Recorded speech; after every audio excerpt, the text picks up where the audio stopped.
On May 11, 1945, at exactly 4:51 a.m., a Japanese sword sliced through the side of an American soldier's head, severing half his right ear in a tent near Dingolan Bay, Luzon. Blood sprayed across the canvas. The blade was coming down for a second strike to finish the job. But in that split second between life and death, Private John McKinney's hand found his M1 rifle in the darkness. He swung it like a club. The rifle butt connected with Sergeant Fukutaro Mori's jaw with enough force to shatter bone. Within the next 36 minutes, this 24-year-old sharecropper's son from Georgia with a third-grade education would kill 40 Japanese soldiers. 40 men. 36 minutes. One rifle. One man who refused to die.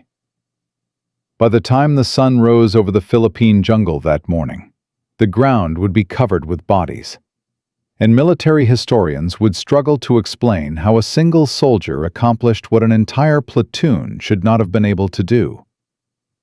This is not a Hollywood invention. This is not an exaggeration. This is the story of the deadliest 36 minutes in Pacific War history, and it started with a sword that missed its target by 3 inches. May 1945. The war in Europe was over.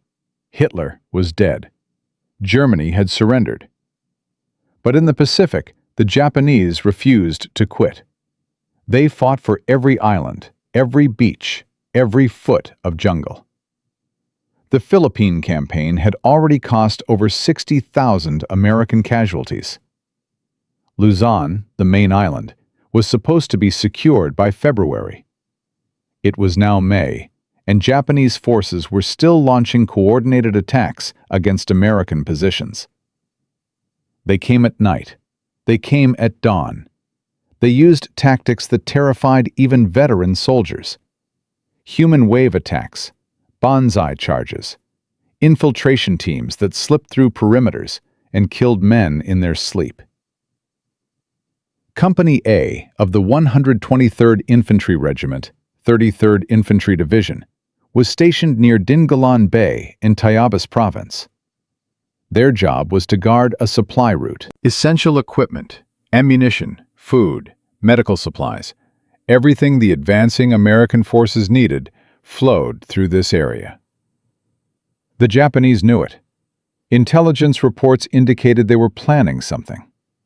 Prisoner interrogations revealed that remnants of multiple Japanese units had consolidated in the jungle surrounding the American positions. Over 100 soldiers. Maybe more. They were hungry. They were desperate. And they had nothing to lose. The attacks on other American outposts had followed a pattern.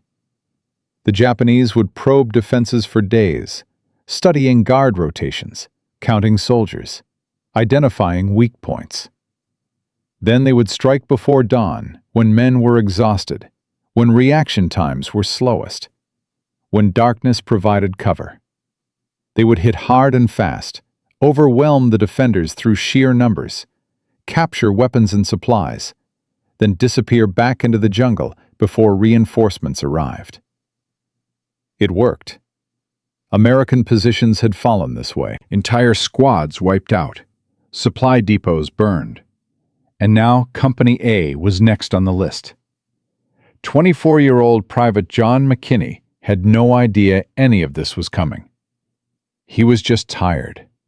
He had spent 4 hours manning a light machine gun on the northeastern perimeter. His shift ended at 4:45 a.m. Another soldier took his place at the gun. McKinney walked 30 yards to his tent, lay down with his M1 Garand beside him, and closed his eyes. The jungle was quiet. Too quiet, actually. But McKinney was too exhausted to notice. He had grown up in Screven County, Georgia, the son of a sharecropper. The family had nothing. When crops failed, John hunted. He learned to shoot before he learned to read. By age 12, he could hit a squirrel at 50 yards with a .22 rifle. He trapped rabbits. He shot deer. Hunting put food on the table when there was no other food. His father could not afford to waste ammunition on target practice, so every shot had to count. Miss the deer, and the family went hungry. That pressure created something in John that the Army would later discover. He did not miss. When he enlisted at Fort McPherson in November 1942, the drill sergeants noticed immediately. This quiet farm boy from Georgia could outshoot men who had been in the Army for years. His qualification scores were exceptional. More than that, he moved differently in the field. Quieter, more aware. He had spent his entire childhood in environments where a single mistake meant consequences. He carried that awareness into combat. The 33rd Infantry Division shipped to the Pacific in 1943. McKinney fought through New Guinea. He survived the jungle diseases that killed more men than bullets. He survived Japanese ambushes. He survived everything the Pacific Theater could throw at a soldier. By May 1945, he was a veteran. He did not talk much. He kept to himself. He did his duty without complaint. His fellow soldiers knew two things about him. He was the best shot in Company A, and he always slept with his rifle within arm's reach. That habit was about to save his life. Sergeant Fukutaro Mori led the advance element of the Japanese attack force. His orders were explicit. Eliminate the perimeter guards silently. No gunfire. Swords and bayonets only. By the time the main assault began, the Americans would already be compromised from within. Mori and his team had slipped past the outer guard posts in the darkness. They moved through the American camp like ghosts, identifying targets, preparing to strike simultaneously.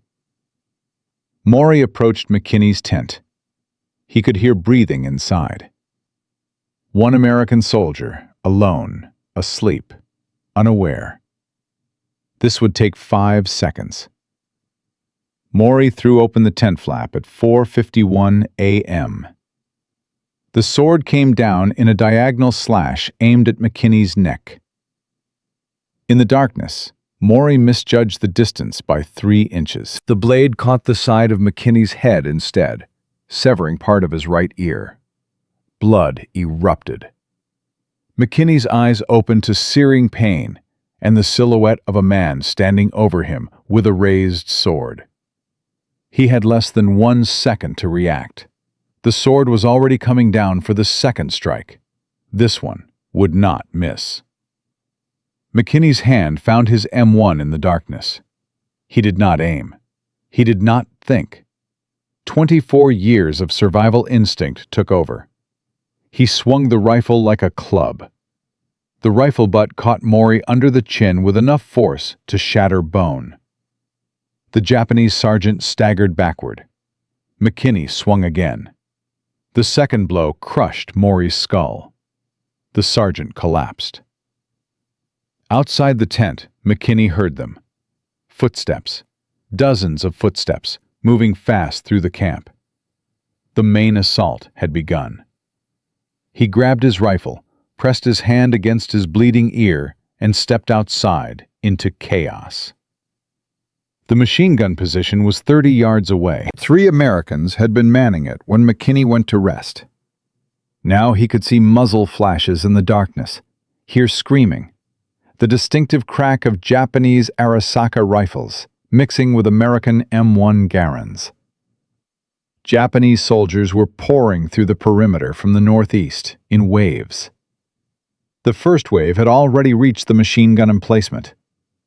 McKinney could see figures struggling in the darkness around the gun pit.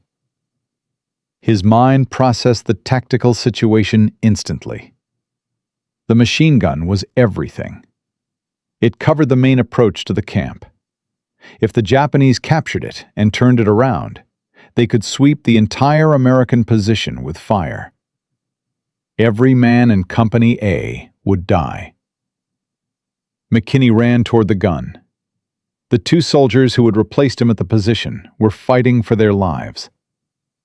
Private James Hendricks took a bayonet wound to the shoulder in the first seconds of the attack. The other soldier made a split-second decision. He grabbed Hendricks and dragged him toward the rear. It was the right call. Hendricks would bleed out otherwise. But it meant the machine gun was now undefended. 10 Japanese infantry reached the emplacement before McKinney could get there. They swarmed over the sandbag wall. One soldier immediately began trying to swing the gun around to face the American camp. The others provided security, rifles pointed outward, watching for counterattacks. McKinney did not slow down. He did not take cover. He did not wait for help. He sprinted directly at 10 enemy soldiers who had just captured the most important weapon on the perimeter. The Japanese saw him coming, a single American, bleeding from a head wound, charging straight at them in the pre-dawn darkness. 2 raised their rifles. McKinney was faster. He shot the first man at 15 yards. The M1's sharp crack echoed across the camp. He shot the second at 10 yards. By the time he reached the sandbag wall, 4 Japanese soldiers were down. He leaped into the emplacement. 6 enemy soldiers were still alive in that 8 by 6 foot space. Some tried to swing their rifles around. Others reached for bayonets. One was still fumbling with the machine gun's traversing mechanism. McKinney landed among them and kept firing at point-blank range. The M1 Garand held 8 rounds. He had already fired 4 getting to the pit. He put the next 3 rounds into 3 more soldiers at distances measured in inches, not yards. 1 round left. The 8th man stood directly in front of him, bayonet raised for a thrust at McKinney's chest. McKinney fired his last round. The soldier dropped. The M1's bolt locked back on an empty magazine with its distinctive metallic ping. 3 Japanese soldiers were still alive in the pit. They heard that sound. They knew what it meant. McKinney's rifle was empty. They lunged at him simultaneously. McKinney reversed his grip on the rifle before the clip had finished ejecting. He swung the weapon like an axe. The walnut stock connected with the first soldier's temple. The man collapsed instantly. McKinney swung again. The second soldier tried to block with his forearm. The rifle butt shattered bone and continued into his skull. The third soldier lunged with the bayonet. McKinney sidestepped and brought the rifle down on the back of the man's neck. Vertebrae cracked audibly. 10 Japanese soldiers had captured the machine gun position. 30 seconds later, all 10 were dead. McKinney grabbed the machine gun, tried to swing it toward the jungle, where more attackers were massing. Something was wrong. The weapon would not traverse. He looked down. The bolt was jammed. The feed tray was bent. During the struggle, someone had damaged the gun. He cycled the charging handle twice. Nothing. The most important weapon on the perimeter was useless. McKinney looked up from the broken machine gun. Dawn was starting to lighten the eastern sky, and in that gray light, he could see them. More Japanese soldiers. Many more. They were regrouping at the edge of the jungle, officers shouting orders, preparing for the next wave. McKinney had an M1 rifle with an empty magazine. He had just killed 10 men in brutal hand-to-hand combat. His ear was still bleeding profusely. And the main assault had not even truly started yet. He reached down and pulled a bandolier of ammunition from one of the dead Japanese soldiers. American .30 caliber rounds. The man had probably taken them from a previous engagement. McKinney loaded a fresh clip into his rifle. Somewhere in the darkness, a Japanese officer was shouting. McKinney could not understand the words, but he understood the tone. They were coming again. He settled into the gun pit among the bodies of the men he had just killed, rested his rifle on the sandbag wall, and waited. The second wave emerged from the jungle 60 yards away. McKinney counted at least 20 soldiers in the first line, more behind them. They came at a run, rifles with fixed bayonets extended, screaming as they charged. McKinney put his front sight on the lead soldier and squeezed the trigger. The M1 Garand was designed for rapid semi-automatic fire. A trained soldier could put 8 aimed rounds downrange in under 10 seconds. McKinney was not just a trained soldier. He was a hunter from Georgia who had been shooting since childhood. He was faster. The first Japanese soldier dropped at 60 yards. McKinney shifted his aim. Second man down. Third. The M1 kicked against his shoulder with each shot. Brass casings ejected to his right. He did not think about what he was doing.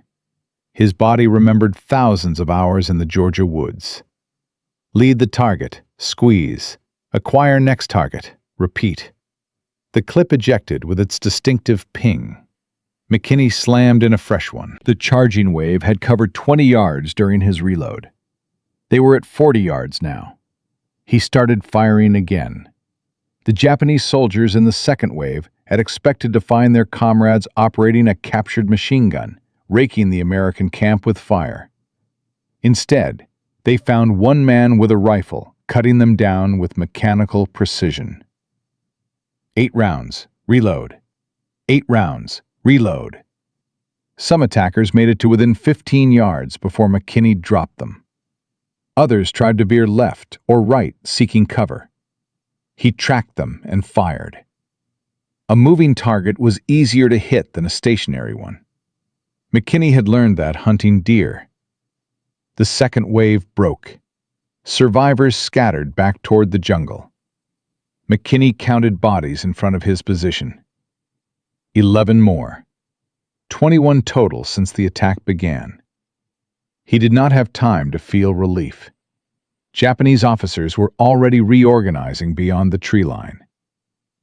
And now he heard something new. A hollow thump from somewhere in the jungle. Then another. Knee mortars. The first round exploded 10 yards to his left. Dirt and shrapnel sprayed across the gun pit. McKinney flattened himself against the sandbags. The second round hit closer. The third landed directly on the parapet, showering him with debris. The Japanese had learned from the first 2 waves. They were not going to charge blindly into his rifle fire anymore. They would soften the position with mortars first, kill him or force him to keep his head down, then send in the infantry. McKinney understood the problem immediately. If he stayed in the gun pit, the mortars would eventually score a direct hit. The Japanese gunners were adjusting with each shot, walking their fire closer. But if he abandoned the position, he would lose the only fortified defensive point in this section of the perimeter. A grenade landed 3 feet from him. McKinney grabbed it and threw it back over the sandbags. It exploded in midair. The blast wave knocked him sideways. His ears were ringing. Blood from his severed ear had soaked through the makeshift bandage. Another mortar round hit the sandbags directly. The wall partially collapsed. McKinney was now half exposed to the jungle. He made his decision. Staying meant certain death.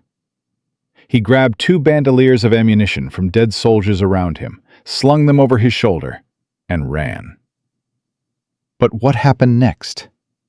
That is where this story becomes impossible to believe. 1 man, 40 dead enemies, and we are only 15 minutes into the battle. In Part 2, we will see what happened when McKinney realized the Japanese were not going to stop coming, when he had to make a choice that no soldier should ever have to make, when the body count climbed so high that even his own commanders refused to believe the reports. The sun was rising over Luzon. The killing had barely begun. 1 man, 21 dead Japanese soldiers. 15 minutes into the battle, and McKinney was bleeding, exhausted, and facing an enemy force that still outnumbered him 10-1. The machine gun was destroyed. The perimeter was compromised, and somewhere in that jungle, Japanese officers were regrouping their forces, preparing to finish what they started.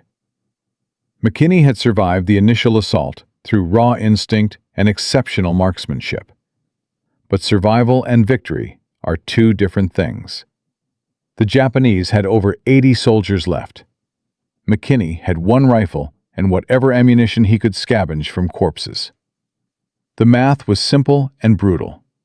He should not have lasted this long. He definitely should not survive what came next. And yet, as the sun rose higher over Luzon that morning, the bodies would keep piling up in numbers that would make military historians question whether any of this actually happened. The Japanese rifle fire erupted from the tree line as McKinney sprinted away from the collapsed gun pit. Bullets snapped past his head. One tugged at his sleeve.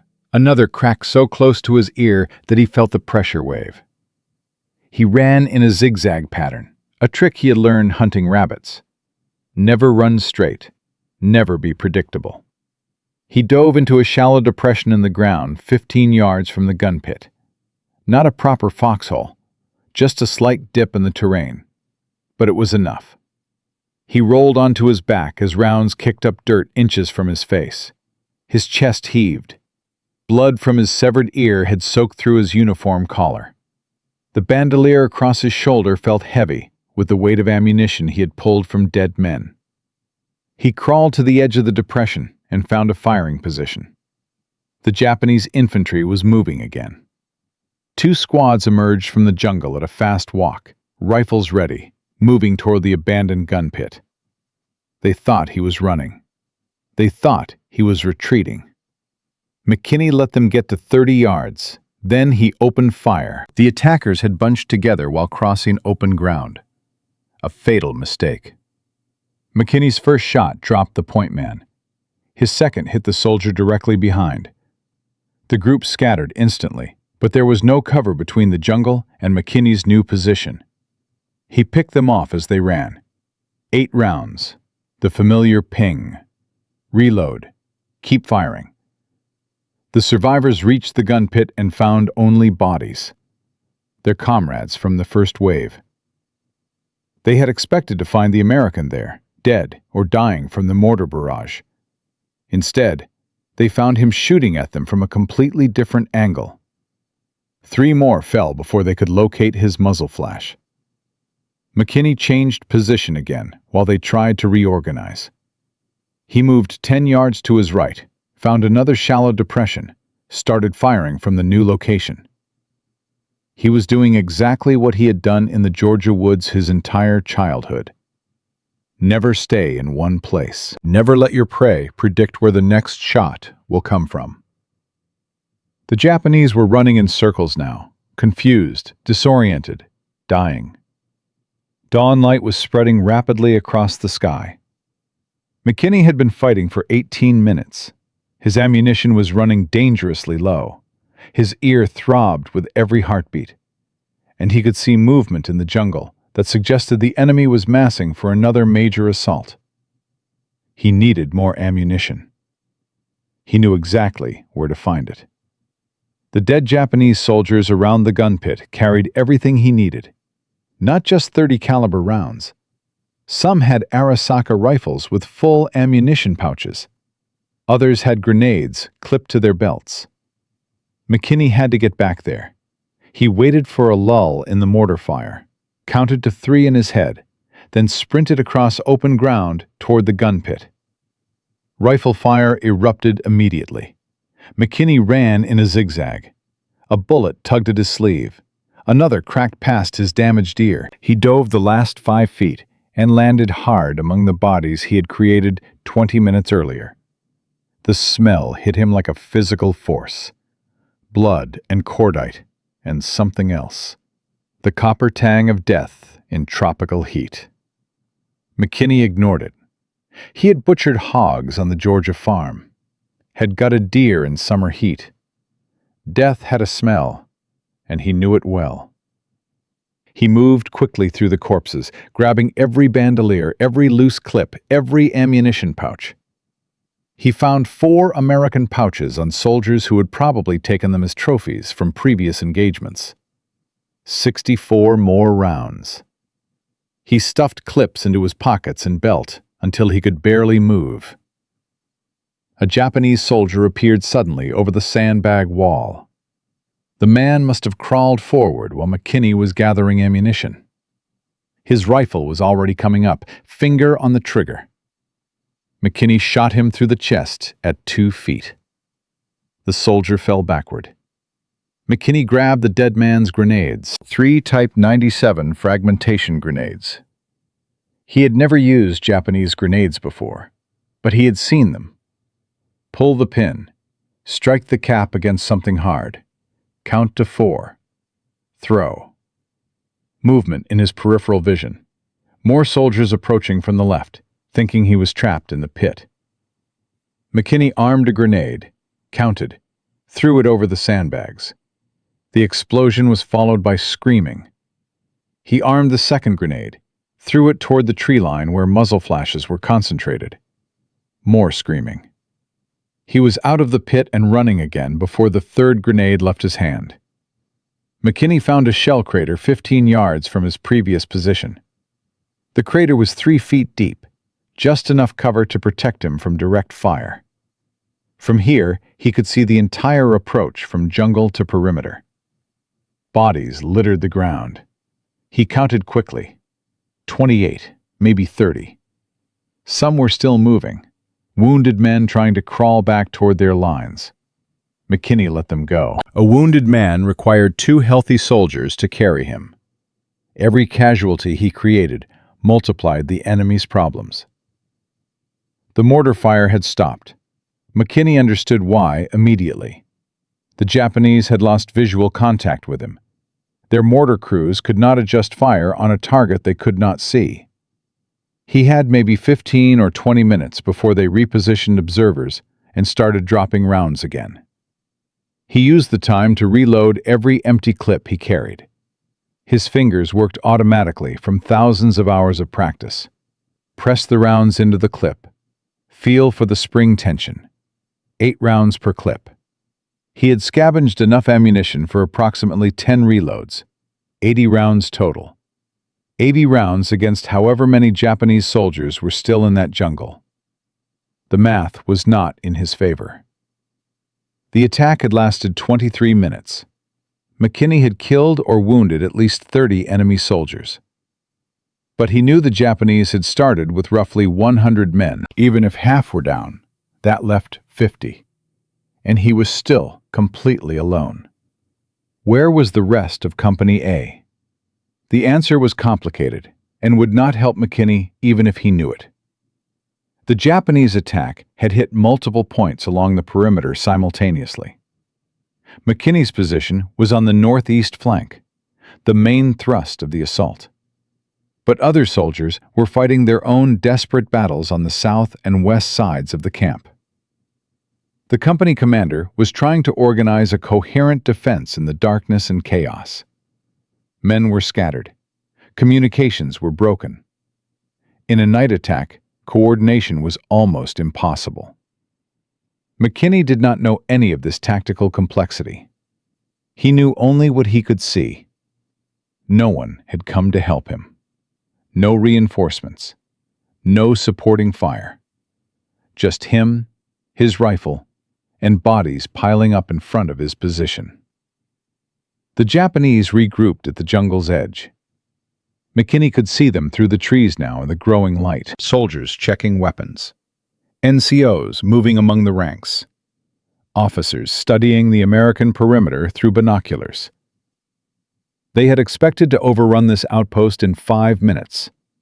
They had lost nearly a third of their force to 1 man in 23 minutes. And they still had not broken through. One officer lowered his binoculars. McKinney watched him gesture toward a specific section of the perimeter. Not the gun pit, not the craters where McKinney had been fighting. The officer was pointing at the supply tents on the southern approach. A different axis of attack. A new direction designed to bypass the killing ground McKinney had created. McKinney read the enemy's intention instantly. They were going to swing around his flank, hit the camp from a direction he could not cover from his current position. And there was absolutely nothing he could do to stop them from where he was. He had a choice: stay in his crater, where he had good cover and clear fields of fire, or move to intercept an attack he might not reach in time.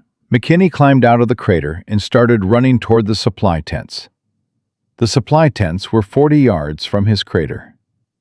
McKinney covered the distance in 8 seconds, his boots pounding the dirt, his lungs burning. He threw himself behind a stack of ammunition crates just as the first Japanese soldiers emerged from the jungle on the southern approach. They had not expected him to be there. The lead element consisted of 12 soldiers moving in a tactical column, weapons ready, advancing toward the gap between two large tents. Once through that gap, they would be inside the American perimeter with clear shots at soldiers fighting on other sections of the line. The entire defense would collapse. McKinney opened fire from behind the crates before they understood what was happening.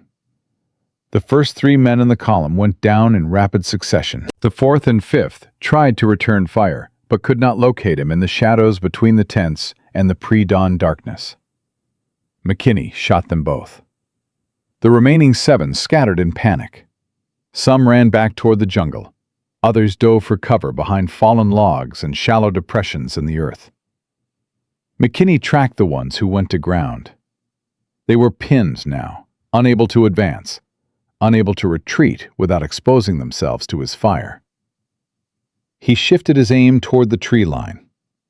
More soldiers were emerging.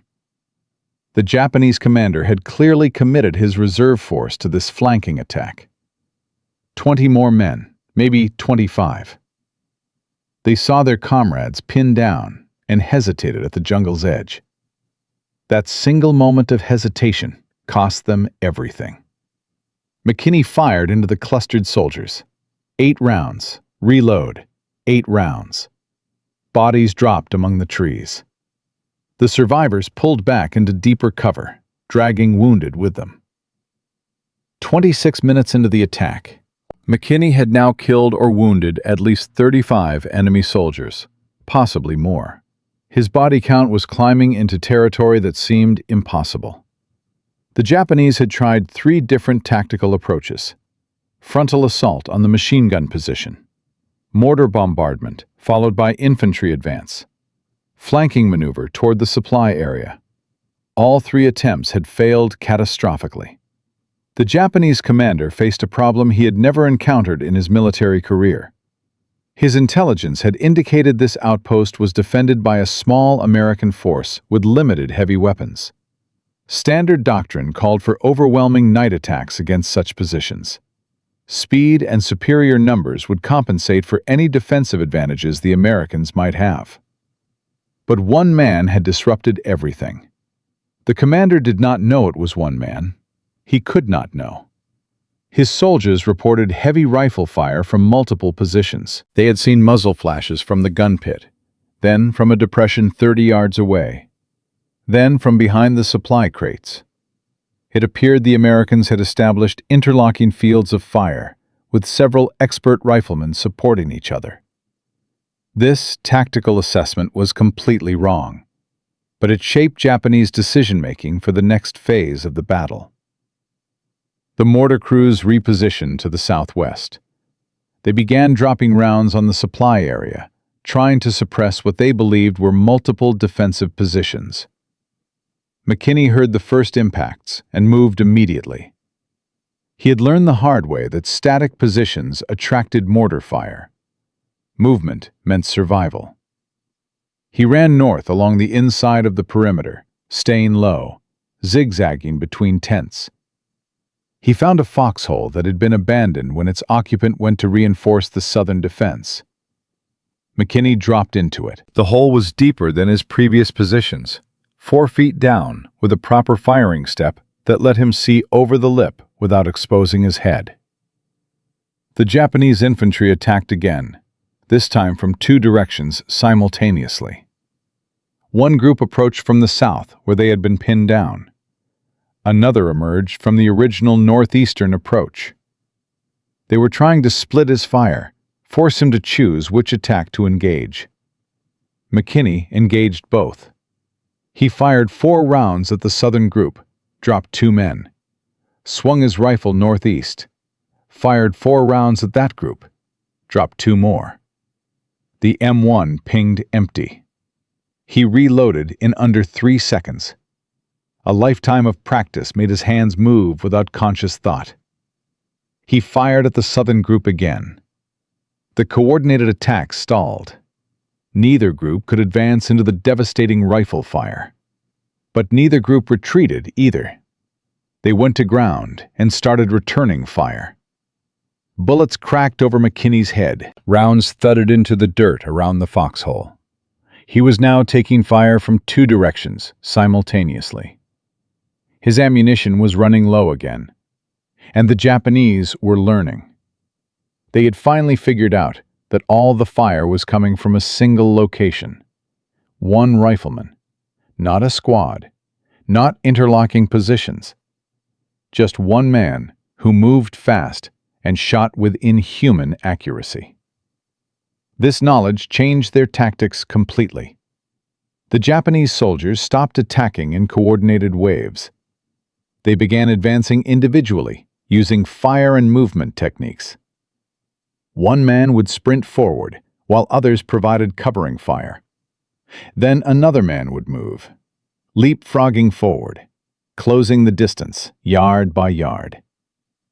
It was a tactic specifically designed to overwhelm a single defender. Even the best marksmen in the world could not track multiple targets moving at different times from different directions. Eventually, someone would get close enough for a grenade throw or a bayonet charge. McKinney recognized exactly what they were doing. He had hunted animals that used similar tactics. A pack of coyotes would spread out and approach prey from multiple angles. The prey could only watch one threat at a time. The others would close in from behind. He was the prey now. 31 minutes into the battle, the Japanese had closed to within 20 yards on the southern approach, 15 yards on the northeast. McKinney had fewer than 30 rounds remaining. The foxhole that had protected him was about to become his grave. So McKinney did something that should have gotten him killed instantly. He burst out of the foxhole and charged directly at the nearest group of Japanese soldiers. 5 men were crouched behind a fallen palm tree 15 yards to the northeast. They had been waiting for their comrades to close from the other side, preparing for a final coordinated rush. They absolutely did not expect their target to attack them. McKinney shot the first man while still running at full speed, shot the second as he reached the log. The third soldier rose to meet him with a bayonet thrust. McKinney sidestepped the blade and slammed his rifle butt into the man's face with crushing force. Bone crunched audibly. The soldier went down, spraying blood. The fourth man swung his rifle like a club. McKinney ducked under the blow and drove the steel butt plate of his M1 into the soldier's throat. The man dropped, choking. The fifth soldier tried to run. McKinney shot him in the back at 3 yards. He kept moving, could not stop. Stopping meant death. The southern group had seen him leave the foxhole. They were sprinting toward his position now, seizing what they thought was an opportunity. McKinney turned and fired. 2 men dropped instantly. The others kept coming. He fired again. Another man fell, clutching his chest. The M1 pinged empty. 3 Japanese soldiers reached him before he could reload. The first one tackled him around the waist with enough force to drive the air from his lungs. McKinney went down hard. His rifle flew from his hands, spinning away across the dirt. The second soldier immediately stomped on his wounded ear with his boot heel. Pain exploded through McKinney's skull like white fire. The third raised his bayonet for a killing thrust aimed at McKinney's chest. McKinney grabbed the ankle of the man standing on his head and twisted with all his remaining strength. The soldier lost his balance and fell sideways. McKinney rolled, throwing off the man who had tackled him. The bayonet thrust missed his chest by inches and buried itself deep in the dirt where he had been a split second earlier. He scrambled to his knees, found his rifle lying 3 feet away, grabbed it, swung it in a wide arc that caught one soldier across the temple. The man collapsed like a puppet with cut strings. McKinney reversed the swing and drove the butt plate into another soldier's ribs. He felt bones break under the impact, heard the man's grunt of pain. The third soldier had pulled his bayonet from the ground and was lunging again. McKinney blocked the thrust with his rifle barrel. The blade slid along the wood and steel, gouging a deep furrow in the wooden stock. McKinney stepped inside the man's reach and headbutted him with everything he had left. The soldier staggered backward, dazed. McKinney hit him twice more with the rifle butt. The soldier stopped moving. 33 minutes since the attack began. McKinney stood among fresh corpses, breathing hard, his chest heaving. His hands were slick with blood. Some of it was his own. Most of it was not. His ear was a mass of torn flesh and dried gore. His uniform was ripped in a dozen places. He had bruises and cuts he did not remember receiving. Every muscle in his body screamed for rest. But he was still alive. Still standing. Still fighting. He looked around the battlefield in the growing morning light. Bodies everywhere. Japanese soldiers who had come to kill Americans and found something they had not expected. More bodies than he could count. Movement to his right snapped his attention away from the corpses. 2 more soldiers emerging from the jungle, rifles ready. McKinney raised his rifle and realized it was empty. He had not reloaded after the brutal hand-to-hand fighting. The 2 soldiers saw him standing alone among the bodies of their comrades. They hesitated, just for a moment, just long enough. McKinney charged them. He covered 10 yards before they could react. The first soldier tried to bring his rifle up. Too slow. Much too slow. McKinney's rifle butt caught him squarely under the chin. The second soldier turned to run. McKinney chased him down in 3 strides and clubbed him from behind. Both men went down. Neither got back up. 34 minutes. The killing continued, but McKinney's tactical brain was still working, despite exhaustion and blood loss. The mortar position. He remembered seeing muzzle flashes from the southwest throughout the battle. The knee mortars had been pounding his positions, forcing him to keep moving, preventing him from establishing any kind of stable defense. Taking out those crews would eliminate the indirect fire threat entirely. He found a loaded rifle among the dead scattered around him, an M1 Garand with a full clip.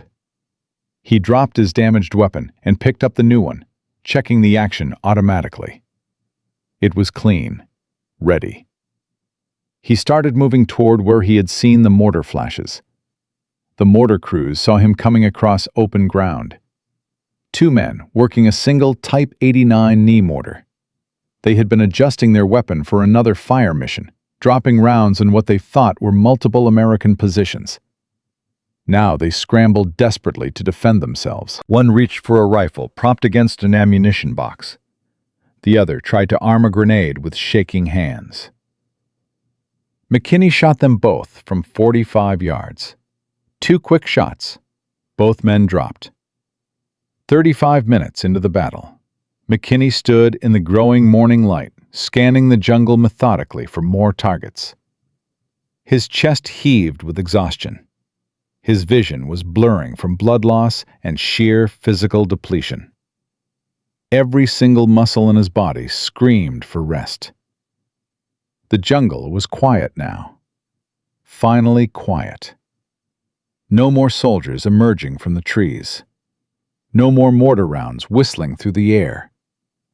No more rifle fire crackling from concealed positions. Just the moans of wounded men scattered across the battlefield, and the buzzing of flies already gathering on the dead in the tropical heat. McKinney walked slowly back toward the American perimeter, his rifle ready, his eyes still scanning for threats. He was halfway there when he saw figures moving toward him. American uniforms. Soldiers from Company A who had finally fought through their own battles to reach his section of the line. They stopped dead when they saw him. Covered head to toe in blood, carrying a rifle that was not his own, surrounded by more bodies than seemed possible. McKinney lowered his weapon. The reinforcements stared at the carnage around him, at the shattered machine gun position, at the scattered corpses stretching from the jungle to the perimeter in grotesque patterns, at the empty brass casings glinting in the dirt, at the bloodstains on the ground. 36 minutes after Sergeant Fukutaro Mori had slashed open his tent with a sword, Private John McKinney was still standing, still breathing, still holding the line. The battle was over, but no one yet understood what had actually happened. No one could possibly understand. One man, 40 dead, 36 minutes. The sun rose higher over Luzon, and the counting of bodies began. And when that count was finished, when officers verified and re-verified the numbers, when they realized that no mathematical error could explain what they were seeing, that is when this story would become something else entirely. Something that would challenge every assumption about what one soldier could accomplish. Something that military historians would still be arguing about 80 years later. But that reckoning would come later. For now, McKinney just stood there, bleeding, exhausted, alive. And the bodies spoke for themselves. 36 minutes. 40 dead Japanese soldiers. One American private with a rifle. The reinforcements from Company A stared at the carnage McKinney had created and could not believe what they were seeing. Bodies scattered across 100 yards of ground. Empty brass casings glinting in the morning sun. Blood soaking into the Philippine dirt. The platoon sergeant ordered a body count. His men moved through the battlefield, checking corpses, marking positions. 20 minutes later, they counted again, because the number seemed impossible. 40 confirmed kills. One man.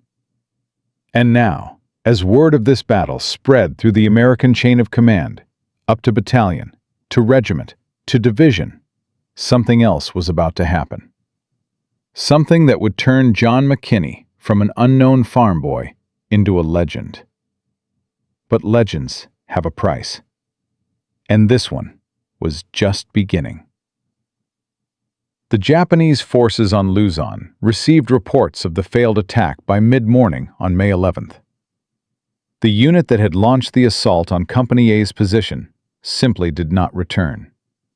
Over 100 soldiers had departed. Fewer than 60 straggled back to Japanese lines throughout the day, many wounded, all demoralized. The officers who interrogated the survivors heard the same story repeated with variations.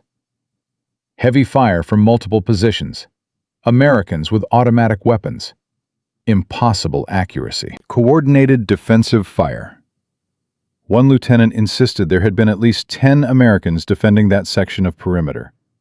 Another claimed he had seen machine gun fire from 3 different positions simultaneously. The reports did not make tactical sense. Japanese intelligence had indicated Company A was a standard American infantry unit with normal defensive capabilities. There should not have been enough firepower to repel a force of over 100 attackers. Yet 40 Japanese soldiers were confirmed dead. Another 20 were wounded seriously enough to require evacuation. The attack had been a catastrophic failure. What the Japanese did not know, what they could not know, was that all that firepower had come from a single rifleman who kept moving and kept shooting. Within 48 hours, Japanese commanders on Luzon issued new tactical directives. American infantry positions were to be engaged with greater caution. Night attacks were to be preceded by more extensive artillery preparation.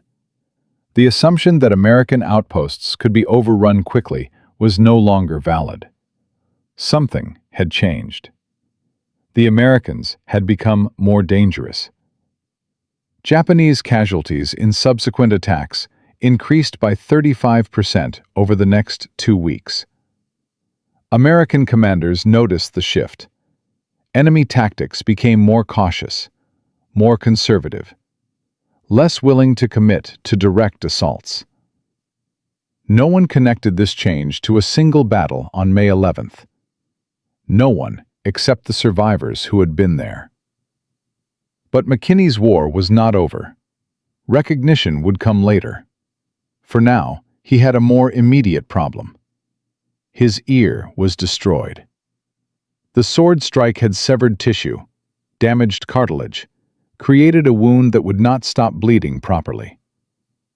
The company medic examined him on May 11th and immediately recommended evacuation. McKinney refused. He had survived 36 minutes of hell. He was not leaving his unit now. The medic did what he could, cleaned the wound, applied sulfa powder, bandaged it tightly, told McKinney he was an idiot for not accepting evacuation. McKinney returned to duty that same afternoon. His rifle, the one he had used to kill 40 men, was damaged beyond repair. The stock was cracked in multiple places from being used as a club. The barrel was fouled. The action was questionable. He turned it in and received a new M1 from the company armorer. It felt wrong in his hands. Too clean, too new. Not the weapon that had saved his life. But it would have to do. Over the next week, as Company A continued operations in Tayabas Province, other soldiers began treating McKinney differently. They had seen the battlefield. They had counted the bodies. They knew what he had accomplished. Some men looked at him with respect, bordering on awe. Others seemed uncomfortable, as if they were not sure what to make of a man who had killed 40 enemies in half an hour. McKinney did not like the attention. He had done what needed to be done, nothing more. He wanted to forget about it and move on. The Army had other ideas. Company A's commander forwarded a detailed report to battalion headquarters. The report included witness statements from the soldiers who had manned the machine gun position with McKinney. It included the body count verified by 3 separate officers. It included a tactical assessment of the battle that concluded Private McKinney had single-handedly prevented the complete destruction of Company A's position. Battalion forwarded the report to Regiment with a recommendation for the Medal of Honor. Regiment forwarded it to Division. Division sent an intelligence team to verify every detail. The investigators interviewed McKinney for 3 hours. They asked him to walk them through the battle step by step. He did, speaking in his usual short sentences, describing actions without emotion. They interviewed every witness. They examined the battlefield again, now 5 days after the attack. The bodies had been buried, but the evidence remained. Spent casings marking McKinney's positions. Bullet impacts showing firing angles. The damaged machine gun. The crater patterns. Everything supported his account. The investigators reached their conclusion. The report was accurate. Private John McKinney had accomplished something that should have been impossible. The recommendation for the Medal of Honor went forward in June 1945. The war in the Pacific was entering its final phase. American forces were preparing for the invasion of Japan. Atomic bombs were being readied at secret facilities. But in the military bureaucracy, McKinney's paperwork moved through its channels, reviewed at each level, verified and re-verified. The criteria for the Medal of Honor were specific and unforgiving. Conspicuous gallantry, intrepidity at the risk of life, actions above and beyond the call of duty. McKinney's actions exceeded every criterion. No one who reviewed the evidence could argue otherwise. August 1945. The atomic bombs fell on Hiroshima and Nagasaki. Japan surrendered. The war ended. McKinney was still on Luzon when he received word that his Medal of Honor recommendation had been approved. He did not understand what it meant. He knew the Medal of Honor was important, the highest military decoration, but the significance had not registered. He was 24 years old, exhausted from 2.5 years of combat, thinking only about going home to Georgia. The ceremony would not happen until January 1946. By then, McKinney was back in the United States, stationed at a base in California, waiting for his discharge. On January 23, 1946, he stood in the White House in a clean uniform that felt strange after years of combat fatigues. President Harry Truman placed the Medal of Honor around his neck and read the citation. The language was formal, military, precise, but it captured the essence of what had happened that morning on Luzon. Private McKinney, without regard for his own safety and in the face of overwhelming enemy forces, single-handedly defended a critical section of the perimeter. His extraordinary heroism and devotion to duty resulted in the deaths of approximately 40 enemy soldiers and prevented the annihilation of his company. Truman shook his hand. Photographers took pictures. McKinney stood there, uncomfortable with the attention, thinking about his father back in Georgia, who could not read the newspapers that would print his photograph tomorrow. After the ceremony, reporters asked questions. McKinney gave brief answers. Yes, sir. No, sir. Thank you, sir. He did not elaborate. He did not tell stories. The press called him modest. The truth was simpler.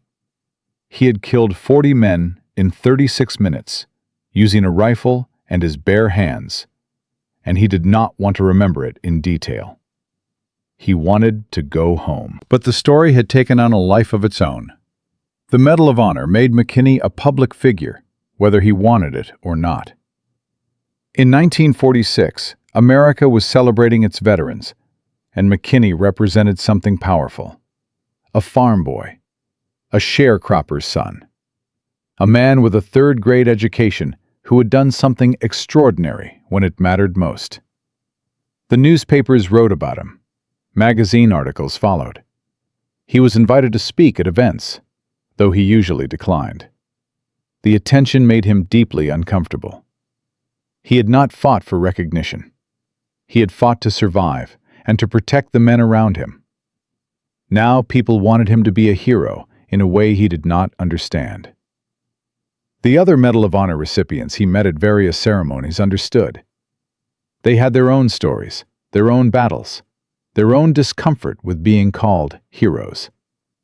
Audie Murphy, who had held off German forces in France, became a friend. Murphy dealt with the attention by becoming an actor, playing soldiers in Hollywood films. McKinney dealt with it by trying to disappear. He returned to Screven County, Georgia. He married. He worked whatever jobs he could find. Farming, construction, anything that kept him busy and away from questions about the war. The Medal of Honor sat in a drawer.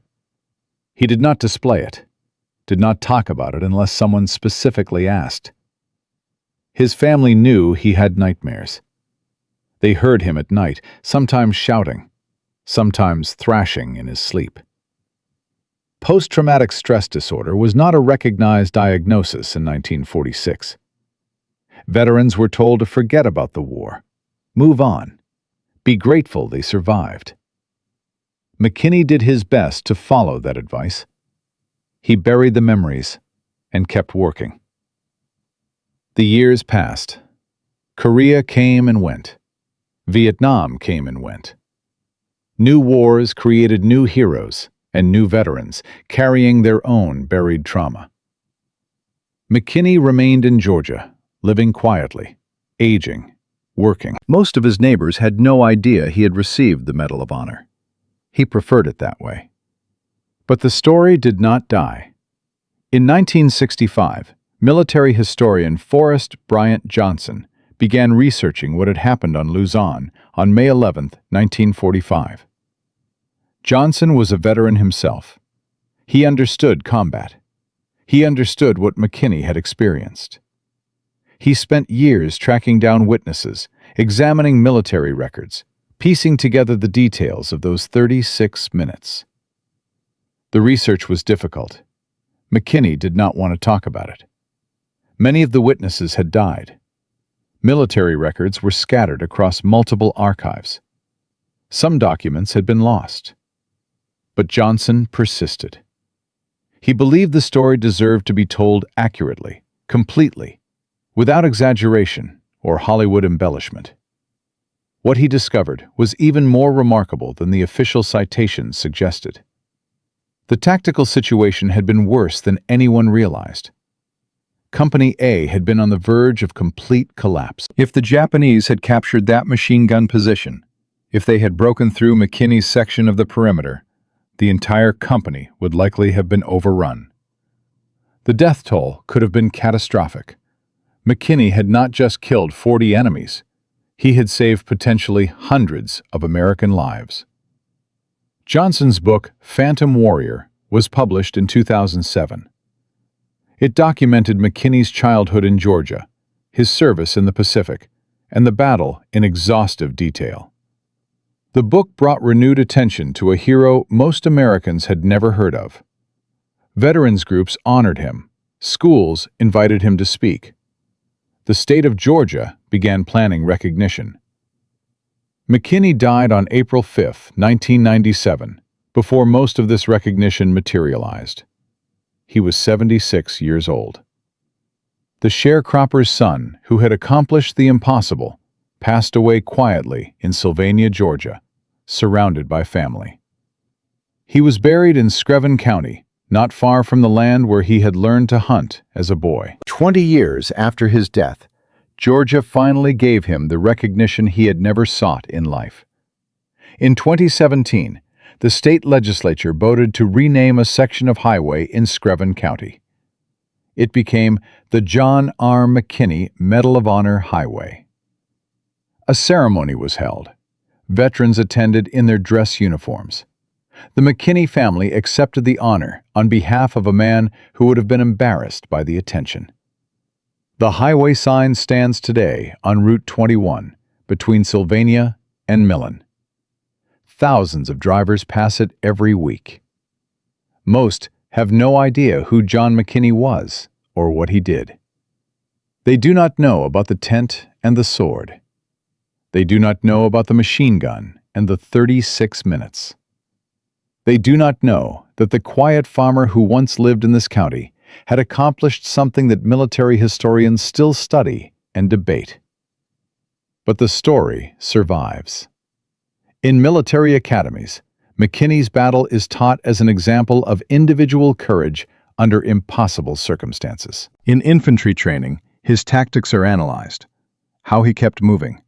How he used every advantage of terrain and surprise. How he turned the enemy's numerical superiority into a liability by forcing them to attack positions they did not understand. The lessons from May 11, 1945, continue to save lives. And that, more than any medal or highway sign, would have mattered to John McKinney. He had not fought for glory.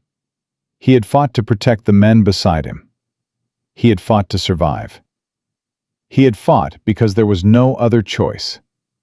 The fact that his example continues to help soldiers survive similar situations would have made sense to him in a way that ceremonies and recognition never did. But one question remains. One question that neither Johnson's book nor any military analysis has fully answered. How?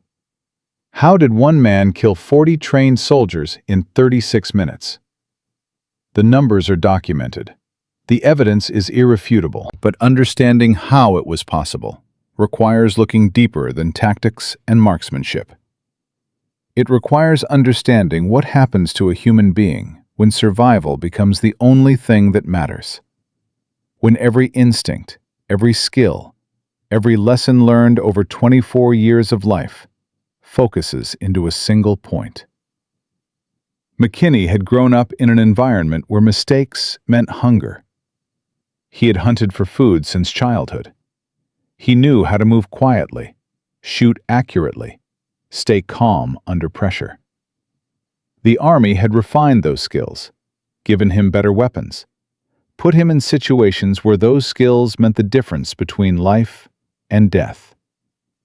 By May 1945, he was no longer the farm boy who had enlisted in 1942. He was something harder, something shaped by survival.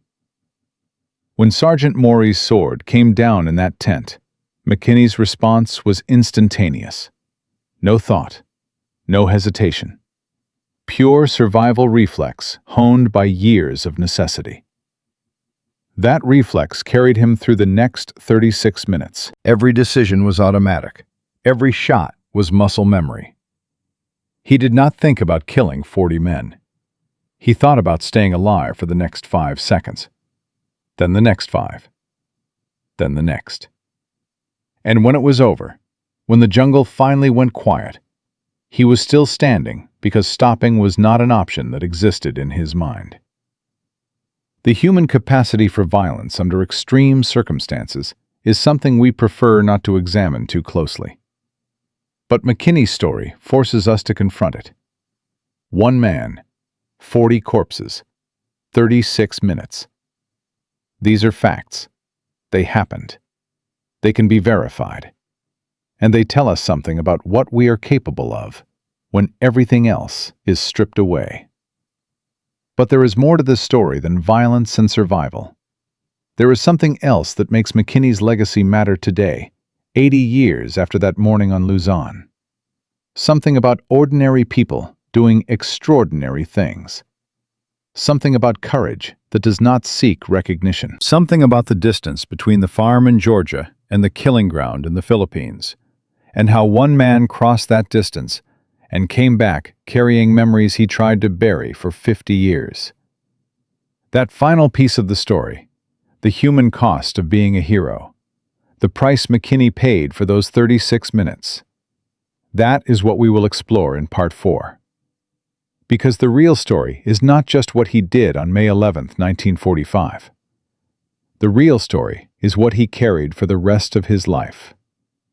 From a sharecropper's son who could barely read, to a Medal of Honor recipient who killed 40 enemies in 36 minutes. From a tent in the Philippine jungle to the White House in Washington. From complete obscurity to a legend that military historians still study 80 years later. John McKinney's story should have ended with triumph, with recognition, with the nation honoring a hero who had accomplished the impossible. And in some ways, it did. But the real story, the human story behind those 40 bodies and that blood-soaked morning on Luzon, is more complicated than any medal can capture. Because success on the battlefield does not always translate to peace in the mind. And the price McKinney paid for those 36 minutes was one he would carry for the rest of his life. This is the final chapter, the one that most people never hear. The one that reveals what happens when ordinary men do extraordinary things and then have to live with the memories. The twist at the end of this story is not about tactics or weapons or military strategy. It is about the human cost of heroism. And it starts the moment the shooting stopped. May 11th, 1945. The sun rose higher over Luzon. McKinney stood among the bodies, bleeding from his severed ear, exhausted beyond measure. The reinforcements from Company A arrived and began the body count. McKinney sat on an ammunition crate while the medic examined his wounds. The ear was destroyed. The cartilage was damaged. The bleeding would not stop properly. The medic recommended immediate evacuation to a field hospital. McKinney refused. He had just survived 36 minutes of hell. He was not going to abandon his unit now, not when they might need him again. The medic did what he could with sulfa powder and bandages. told McKinney he was making a mistake, and moved on to treat other wounded soldiers. McKinney returned to his tent, the same tent where Sergeant Maury's sword had started everything. He lay down. He did not sleep. Every time he closed his eyes, he saw faces. Japanese faces, American faces. The soldier he had shot at point-blank range, the man whose skull he had crushed with his rifle butt. The look in their eyes in the split second before they died. He had killed 40 men. He had saved, potentially, hundreds of American lives. But in that moment, lying in his tent with blood-soaked bandages wrapped around his head, all he could think about was the killing, the sheer, brutal violence of what he had done with his hands and his rifle. The Army gave him 3 days of light duty. On the 4th day, he was back on patrol. Company A needed every man. The war was not over.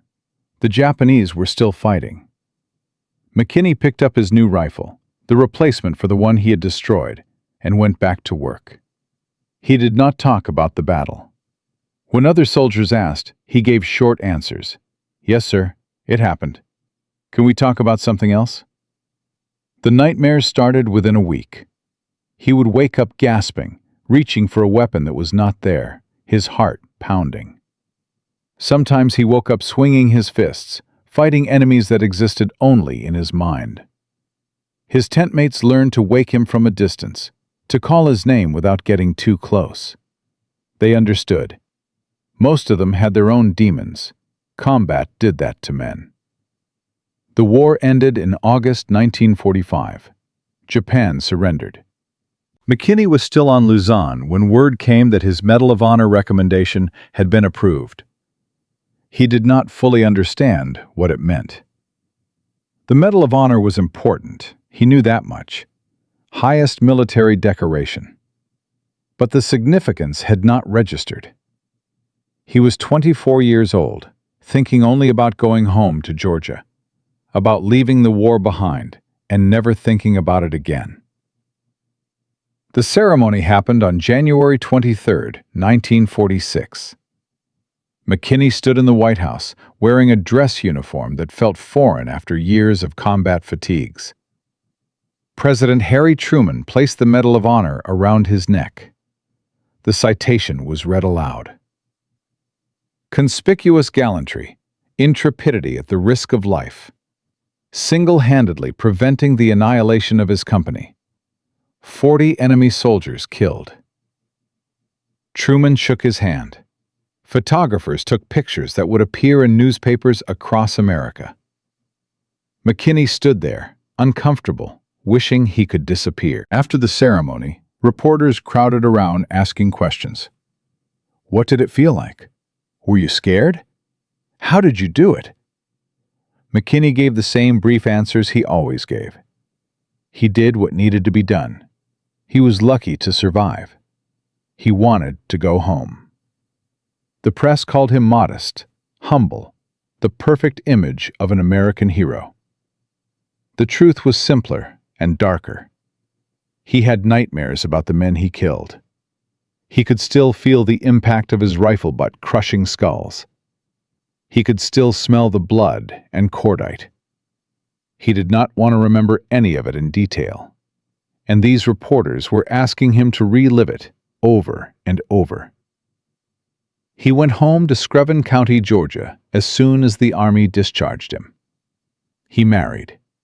He worked whatever jobs he could find. Farming, construction, factory work. Anything that kept his hands busy and his mind occupied. The Medal of Honor went into a drawer. He did not display it. Did not talk about it unless specifically asked. His wife knew he had nightmares. She heard him at night, sometimes shouting in his sleep, sometimes crying. She learned not to wake him suddenly. His children grew up knowing their father had done something important in the war, but they did not know the details. McKinney did not tell them. How do you explain to your children that you killed 40 men in half an hour? How do you describe what it feels like to beat a man to death with your rifle. You do not. You bury it and hope it stays buried. But the story would not stay buried. The Medal of Honor made McKinney a public figure, whether he wanted it or not. He was invited to veteran events. Schools asked him to speak. Local newspapers wanted interviews. He declined most invitations. When he did speak, he kept it brief.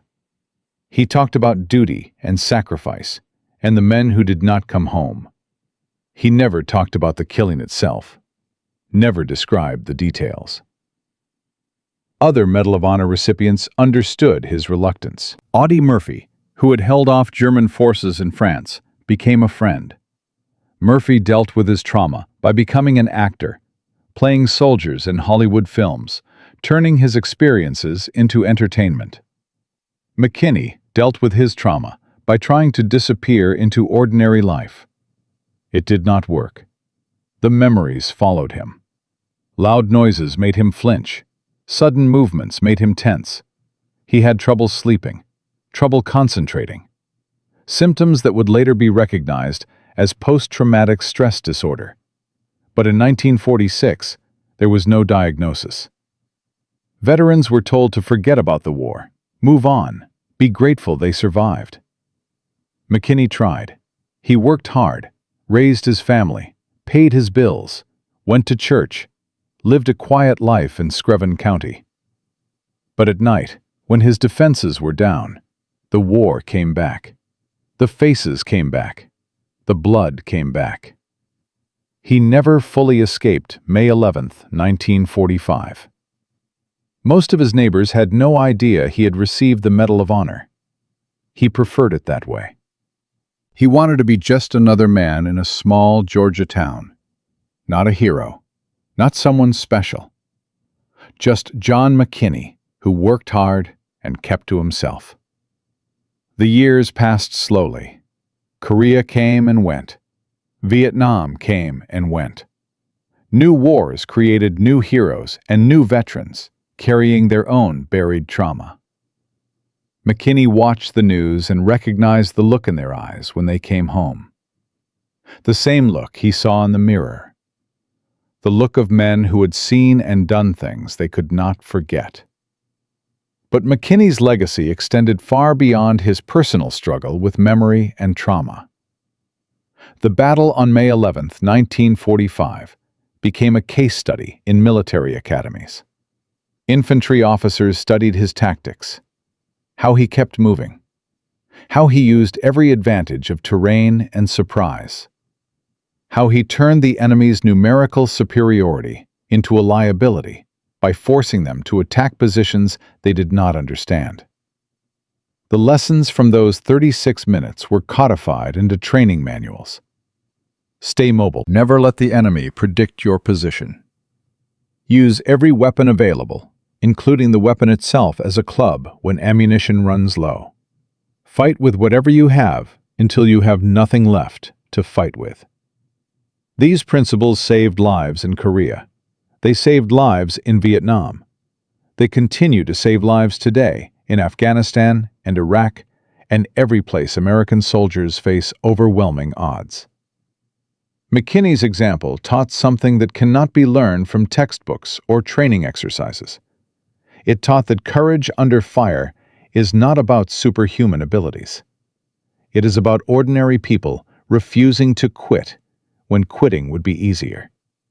It is about farm boys from Georgia who learned to shoot hunting rabbits and applied those skills when their lives and the lives of their friends depended on it.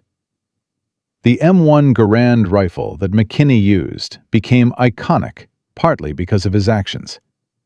Military historians point to battles like McKinney's when discussing the M1's effectiveness.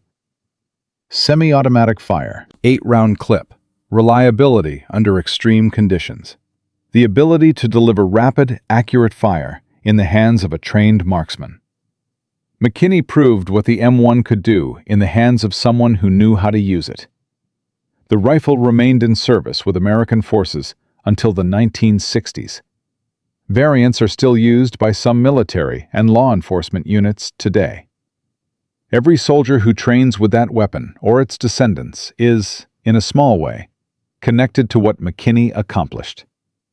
But the real legacy is not about weapons or tactics. It is about the capacity of ordinary people to do extraordinary things when circumstances demand it. The deeper lesson from McKinney's story transcends military strategy. It speaks to something fundamental about human potential and the systems that either enable or suppress it. McKinney was a sharecropper's son with a third-grade education. By conventional measures, he should not have been capable of what he accomplished. The military bureaucracy did not expect great things from him. Officers did not look at his file and see potential for extraordinary heroism. They saw a barely literate farm boy who could shoot well. But when the moment came, when survival and the lives of his comrades depended on it, McKinney accessed capabilities that no evaluation or training exercise could have predicted. This pattern repeats throughout history. The most significant innovations and acts of courage often come from unexpected sources. People dismissed as ordinary. Ideas rejected as crazy. Methods that violate conventional wisdom. The Wright brothers were bicycle mechanics, not trained engineers. Their ridiculous flying machine changed the world. Audie Murphy was a short, skinny farm boy who became the most decorated American soldier of World War II. McKinney was barely educated and killed 40 enemies in 36 minutes.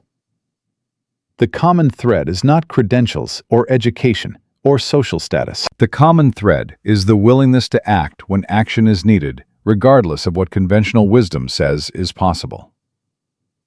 The institutions and hierarchies we create to organize society often struggle with this reality. They value credentials, experience, established procedures. These things are important. They provide structure and reliability, but they can also become barriers to innovation and heroism.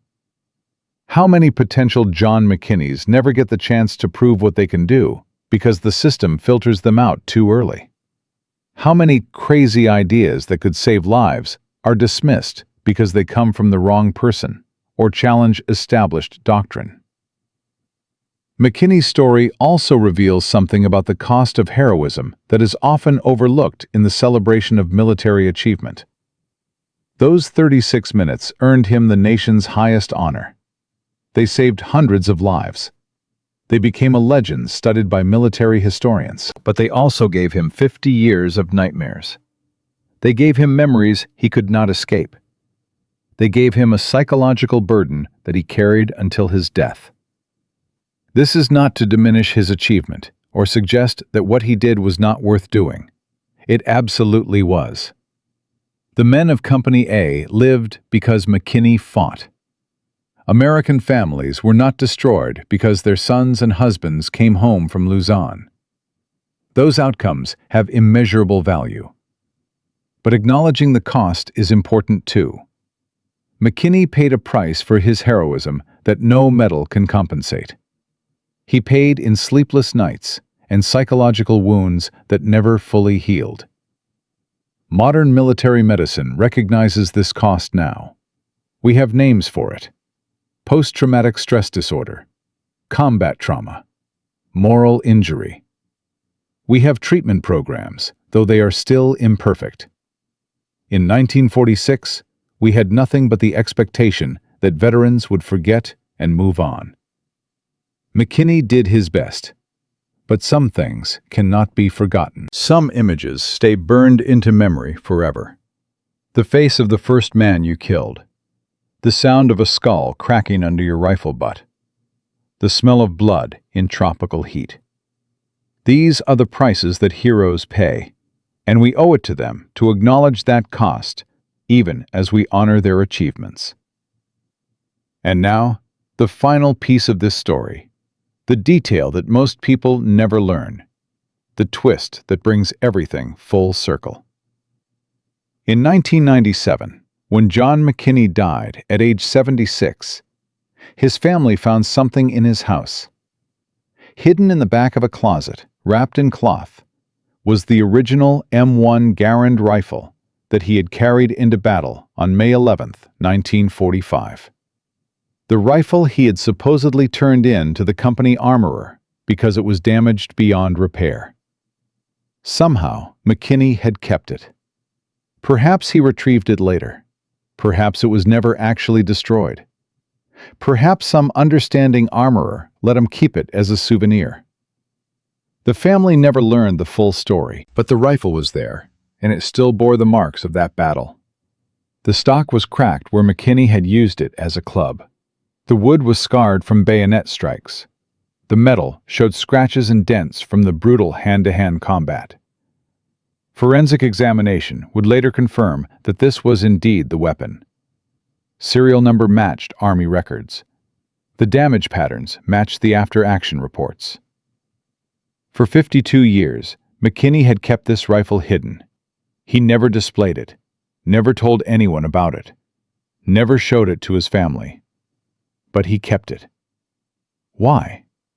Perhaps it was a talisman, physical proof that he had survived when he should not have. Perhaps it was a memorial to the men he had killed, a burden he felt obligated to carry. Perhaps it was simply the one thing from that morning that felt real when the memories seemed like nightmares. The rifle is now in a military museum in Georgia. It sits behind glass, with a plaque explaining its history. Visitors can see the cracks in the stock, the gouges in the wood, the physical evidence of 36 minutes that changed lives and became legend. And maybe that rifle is the truest legacy of all. Not the Medal of Honor, or the highway sign, or the pages in history books. Just a scarred weapon that one man kept hidden for half a century because he could not let go of the morning when everything changed. From a sharecropper's son in Georgia to a legend in military history. From a tent at 4:51 a.m. to 40 bodies scattered across a Philippine battlefield. From an act of pure survival to a story that still teaches soldiers 80 years later. John McKinney proved that courage is not about being unafraid. It is about being terrified and fighting anyway. He proved that heroism can come from the most unexpected sources. And he proved that ordinary people, when pushed to their absolute limits, are capable of extraordinary things. Because of McKinney's actions on May 11, 1945, hundreds of American soldiers lived to go home to their families. Because of the lessons learned from his tactics, countless more soldiers in subsequent wars survived situations where they should have died. The ripple effects of those 36 minutes continue to this very day. That is the power of one person refusing to give up. That is the legacy of a farm boy with a rifle and the courage to use it when everything depended on him. John McKinney never sought glory. He fought because there was no other choice. He survived because quitting was not in his nature. He carried the weight of those 36 minutes for the rest of his life, because some burdens cannot be put down. And in doing so, he became something more than a hero. He became a reminder that inside every ordinary person, there exists the potential for something extraordinary. The question is not whether we have that capacity. The question is whether we will have the courage to access it when the moment demands. John McKinney answered that question on a bloody morning in the Philippines, and his answer echoes through history. Yes. When everything is on the line, when lives depend on you, when the odds are impossible and survival seems unlikely, you fight. You fight with everything you have. You fight until you win, or until you cannot fight anymore. That is the real story. That is the legacy. That is John McKinney.